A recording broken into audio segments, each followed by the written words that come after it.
The Last Stand of Humanity. The holographic display cast an eerie red glow across the bridge of the UES Prometheus, Earth's last hope disguised as a desperate gamble. Captain Elena Torres studied the tactical readout with eyes that hadn't properly rested in weeks. The Voidborn fleet, a mass of biomechanical horrors that had already consumed 17 human colonies, approached with the inexorable patience of death itself. Status report, Elena commanded, her voice steady despite the weight pressing down on her shoulders. The bridge crew worked with practiced efficiency, their movements precise under the dim emergency lighting that had become standard operating procedure. Voidborn fleet maintaining current trajectory. Lieutenant Raj Patel reported from his tactical station.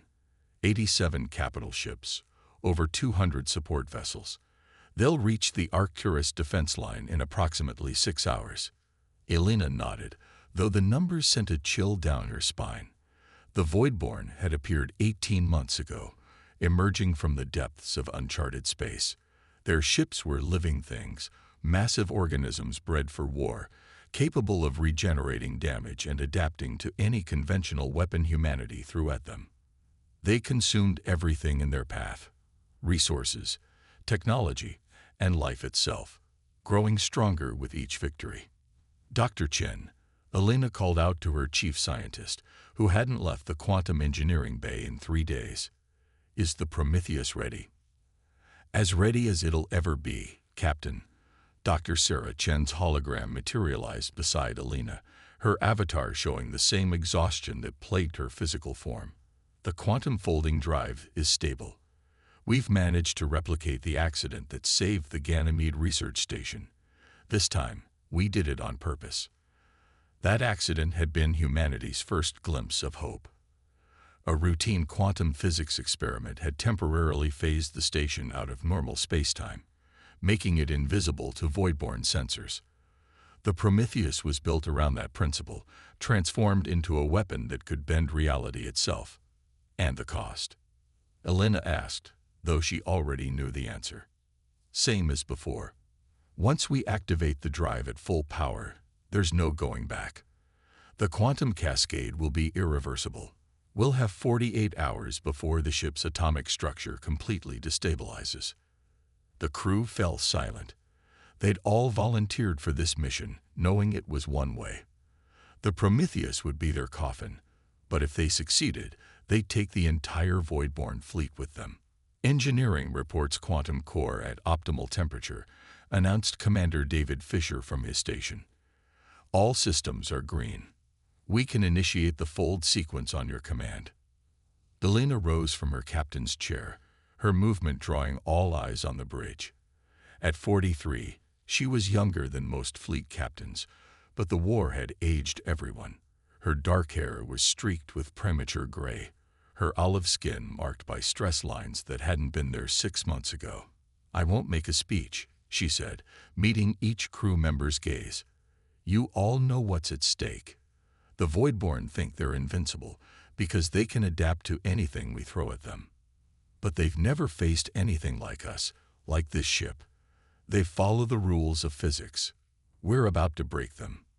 She turned to the main view screen, where the distant lights of the Voidborn fleet glittered like malevolent stars. Initiate quantum fold.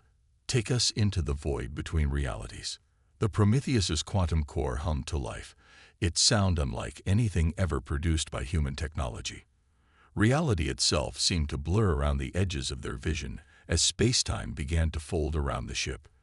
The Voidborn fleet, for all its biological superiority and overwhelming numbers, was about to learn that humanity's greatest weapon wasn't firepower or armor. It was imagination.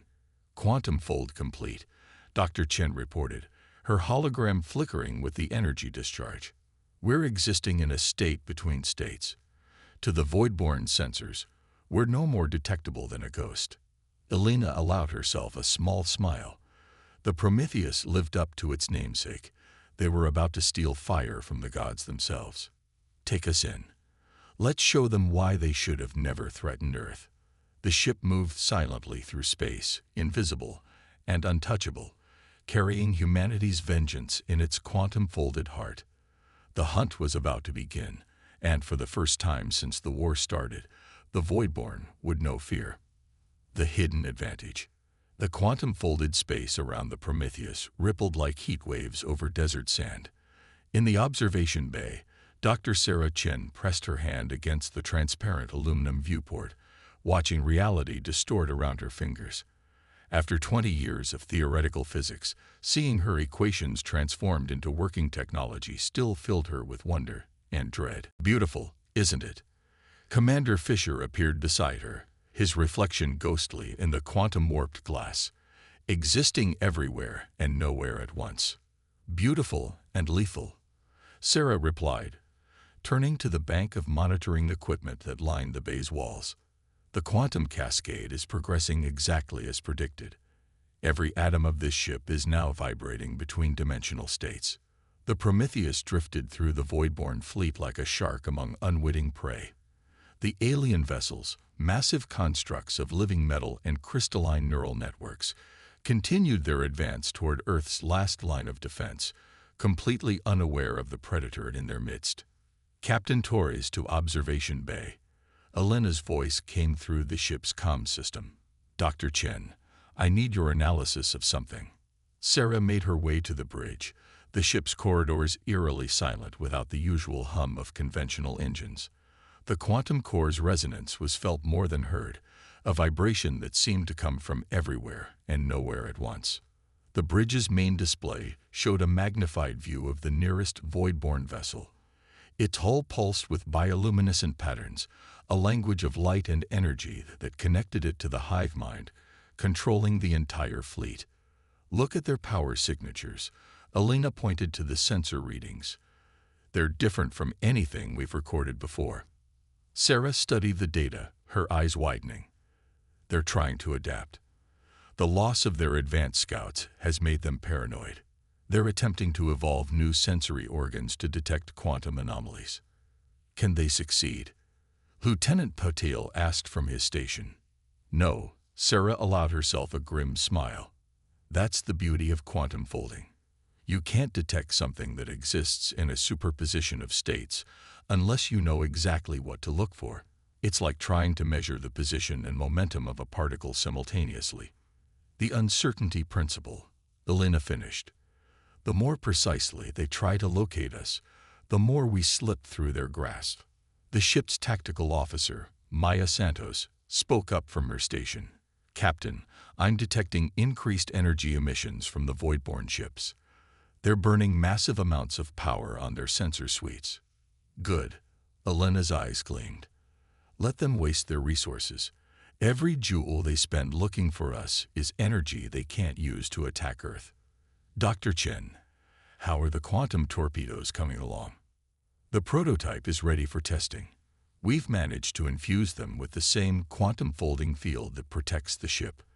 They'll remain in superposition until the moment of impact. The quantum torpedoes represented humanity's greatest technological achievement, weapons that could exist in multiple states of reality until they detonated. No defense could stop them because they technically didn't exist until it was too late. The Voidborn based their entire strategy on their ability to adapt to any weapon we created, Elena said, walking to the tactical display. Their ships evolve and develop countermeasures in real time. But you can't adapt to something that violates the fundamental laws of physics. Sarah moved to her research station, bringing up the quantum cascade projections.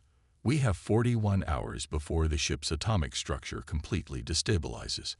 After that, the fold field will collapse, and every atom of the Prometheus will quantum tunnel simultaneously, creating an explosion that will ripple through multiple dimensions.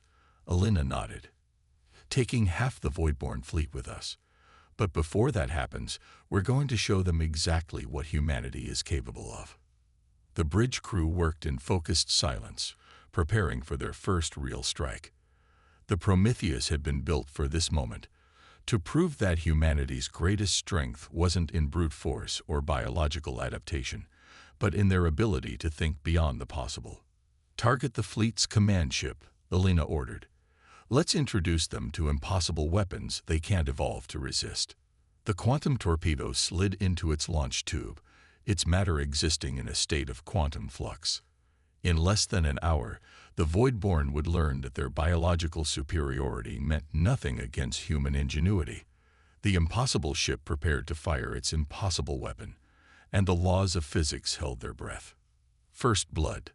Time seemed to stretch like elastic in the quantum-folded space surrounding the Prometheus.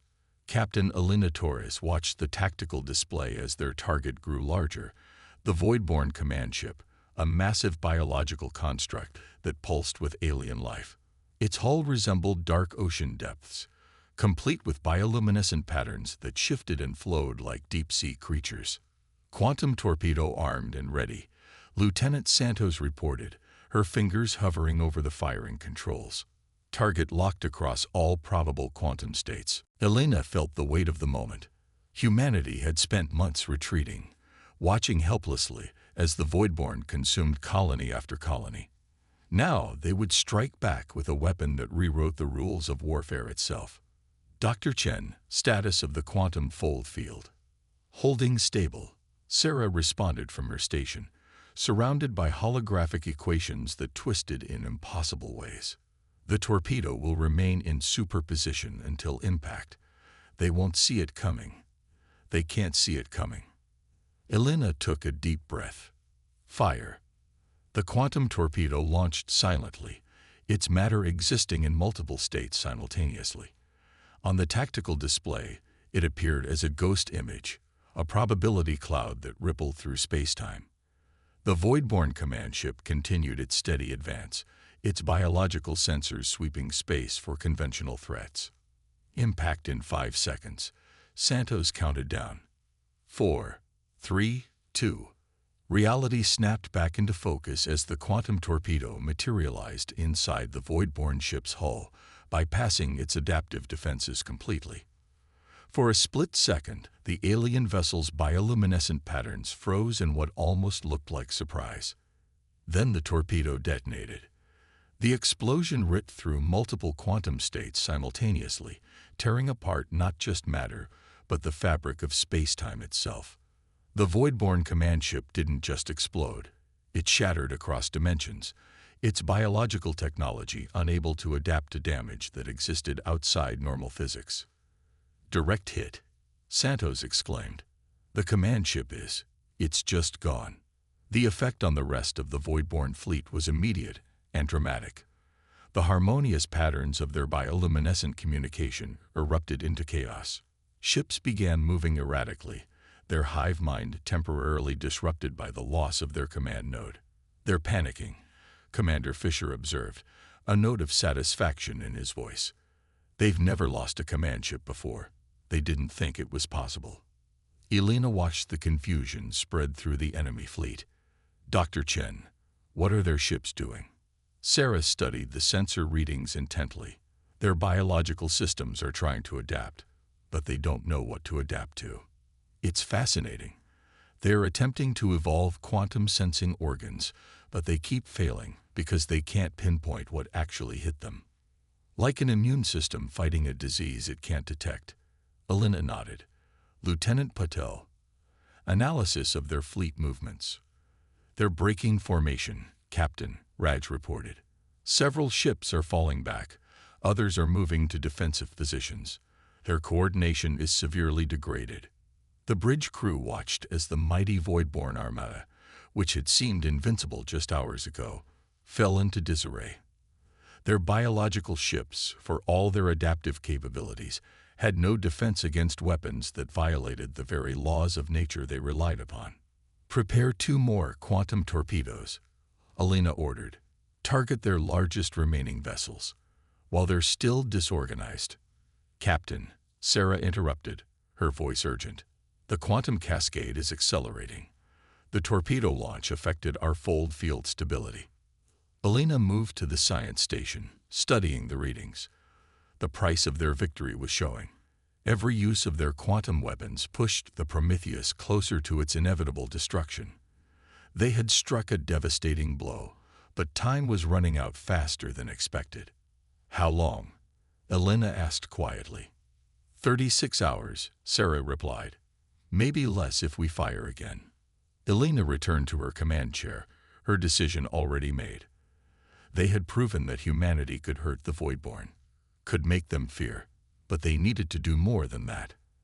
They needed to show the aliens that attacking Earth had been more than a tactical mistake. It had been an existential one. "Load the torpedoes," she commanded. The Voidborn thought they were the apex predators of the galaxy. Time to show them what happens when you corner a species that refuses to accept impossibility as an answer. The Prometheus moved through quantum-folded space, preparing for its next strike. They had limited time, but they would make every second count. The Voidborn were about to learn that humanity's greatest weapon wasn't their technology. It was their willingness to sacrifice everything to protect their home. The breaking point. Warning klaxons blared through the Prometheus's corridors as the quantum core's resonance shifted to a higher pitch. In engineering, Commander Fisher fought to stabilize the fold field generators, while Dr. Chen's hologram flickered beside him, her image distorting with each power surge. "The cascade is accelerating faster than we predicted," Sarah reported, her voice tight with concern. The quantum torpedoes didn't just destabilize their targets. They're creating ripple effects through local space-time. "Status report." Captain Torres's voice cut through the chaos from the bridge. "We're losing containment on the fold field," David responded, his hands dancing across control panels. "Each torpedo launch is creating quantum entanglement with our own systems. The Voidborn aren't adapting to us. They're forcing us to adapt to them." On the bridge, Elena watched as the tactical display showed the remaining Voidborn ships executing a new formation. Their movements were different now, more cautious, but also more deliberate. The aliens were learning. "They're changing their strategy," Lieutenant Patil observed. "Look at their energy signatures. They're linking their biological systems together, creating some kind of distributed quantum detection grid." Elena's eyes narrowed. The Voidborn weren't just trying to detect the Prometheus. They were turning their entire fleet into one massive quantum sensor array. "Dr. Chen, how much time do we have?" 28 hours until complete atomic destabilization. Sarah's hologram appeared on the bridge. "But if the Voidborn succeed in establishing their quantum detection grid, they'll be able to track our probability cloud. We'll lose our greatest advantage." The ship shuddered as another power surge rippled through the quantum core. Warning lights flashed across every station as the fold field fluctuated dangerously. Forward sensors detecting massive energy buildup in the Voidborn fleet, Santos reported from Tactical. "They're channeling power through their neural networks, creating some kind of unified consciousness." Elena felt the gravity of their situation. The Voidborn were proving why they had conquered so many worlds. Their ability to adapt wasn't just physical, but psychological. They were learning to think in quantum terms. "Dr. Chen," Elena called out, "an idea forming. You said the torpedo launches created quantum entanglement with our systems. Can we use that?" Sarah's hologram flickered as she processed the implication. "You want to turn their adaptation against them. It's possible. We could modify the fold field to resonate with the quantum frequencies they're generating. But it would accelerate the cascade even faster." "How much faster?" "We'd have less than 12 hours before atomic destabilization." The bridge fell silent. Their original strategy had been to harry the Voidborn fleet for as long as possible before their final detonation. 12 hours might not be enough time to cripple their forces sufficiently. "Do it," Elena commanded. "If they want to think in quantum terms, let's show them what that really means." The next hour was a blur of activity as the engineering team reconfigured the quantum core. The Prometheus's systems groaned under the strain as they pushed the experimental technology far beyond its designed parameters. "Modifications complete," David reported. "But Captain, you need to know, the fold field is becoming dangerously unstable. If we fire another torpedo, there's a significant chance of premature cascade failure." Elena stood from her command chair, watching the Voidborn fleet's energy patterns shift and pulse as they built their detection grid. They thought they were closing a net around an elusive prey. They didn't realize they were about to catch something far more dangerous than they imagined. "The Voidborn think they've evolved past us," Elena addressed her crew. "They believe their biological technology makes them superior, but they've never faced a species that could turn the laws of physics themselves into a weapon." She turned to Tactical. "Lieutenant Santos, prepare all remaining quantum torpedoes for simultaneous launch. Dr. Chen, synchronize their quantum signatures with the Voidborn's detection grid frequency." "Captain," Sarah's voice held a warning. "A simultaneous launch could tear the ship apart." "They wanted to find us." Elena's voice was steel. "Let's make sure they never forget what they found." "Execute launch sequence on my mark." The Prometheus hung in the void, its quantum-folded existence trembling on the edge of chaos. They had pushed their technology to its breaking point, but that's what humans did best. They broke through limitations, they shattered boundaries, they rewrote the rules of what was possible. And now, they would teach the Voidborn the price of underestimating humanity's determination to survive. Checkmate. The bridge of the Prometheus had become a symphony of warning alarms and fluctuating power signatures. The quantum core's resonance had shifted to a frequency that made teeth ache and bones vibrate. Through it all, Captain Elena Torres stood at the tactical station, her eyes fixed on the display, showing the remaining quantum torpedoes, armed and ready. Voidborn quantum detection grid at 98% completion. Lieutenant Puddle reported, his voice steady despite the chaos around them. "Their ships are linking consciousness across quantum states. They'll have full coverage in less than 3 minutes. Dr. Chen," Elena called out. "Status of the torpedo modifications." Sarah's hologram appeared, its edges blurring and shifting as the ship's systems struggled to maintain coherence. Quantum signatures synchronized with their detection grid. When they activate it, the torpedoes will resonate with their entire neural network. "But Captain," she hesitated, "the cascade has progressed beyond critical levels. We have less than 10 minutes before total atomic destabilization." Elena nodded grimly. Their time had run out faster than expected, but in a way that made their choice simpler. "Commander Fisher, status of the full field." Barely holding, David's voice came through comms, punctuated by the sound of failing equipment. "The quantum core is operating at 300% of maximum theoretical capacity. By all rights, we should have torn ourselves apart already. But we haven't," Elena said, allowing a fierce pride to enter her voice. "Because this ship, like humanity itself, refuses to accept theoretical limitations." The tactical display showed the Voidborn fleet's formation, a massive sphere of living ships, all connected through their quantum detection grid. They thought they were creating the perfect trap. They didn't realize they were linking themselves to their own destruction. "Detection grid at 99%, Patel announced. "Their neural network is reaching maximum coherence." Elena took a deep breath. Everything they had done, every sacrifice, every impossible achievement, had led to this moment. "Dr. Chen, explain to me one more time what's going to happen when we launch." Sarah's hologram stabilized briefly. "The torpedoes are quantum entangled with both our systems and their detection grid. When they detonate, the explosion will propagate through every quantum state simultaneously. The Voidborn have linked their entire fleet into one massive quantum neural network, making them all vulnerable to the same attack," Elena finished. "They evolved to think in quantum terms, but they never understood the true implications." The ship shuddered violently as another power surge ripped through the quantum core. Warning lights turned from red to black as systems began failing completely. "Cascade acceleration critical," David reported from engineering. "Core containment failing.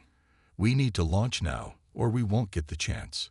Elena looked around the bridge, meeting the eyes of each crew member. They had all known this was a one-way mission, but they had accomplished something greater than mere survival. They had proven that humanity's greatest strength wasn't in their weapons or their technology, but in their ability to face the impossible and find a way through. "Detection grid at full power," Patel shouted. "They found us." "Launch all torpedoes," Alina commanded. Show them what humanity does when pushed to the edge of extinction. Lieutenant Santos' fingers flew across the tactical controls. Torpedoes away. Time seemed to slow as the quantum weapons crossed the void, their matter existing in all states until the moment of impact.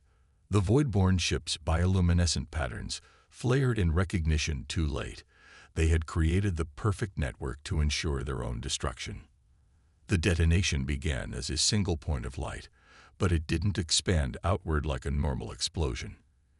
Instead, it happened everywhere at once, propagating through quantum states, following the links of the Voidborn's own detection grid. Their ships didn't explode, they unraveled, their matter scattered across multiple dimensions as the quantum cascade tore through their unified consciousness. On the Prometheus, systems failed in cascading waves as the quantum core reached critical destabilization.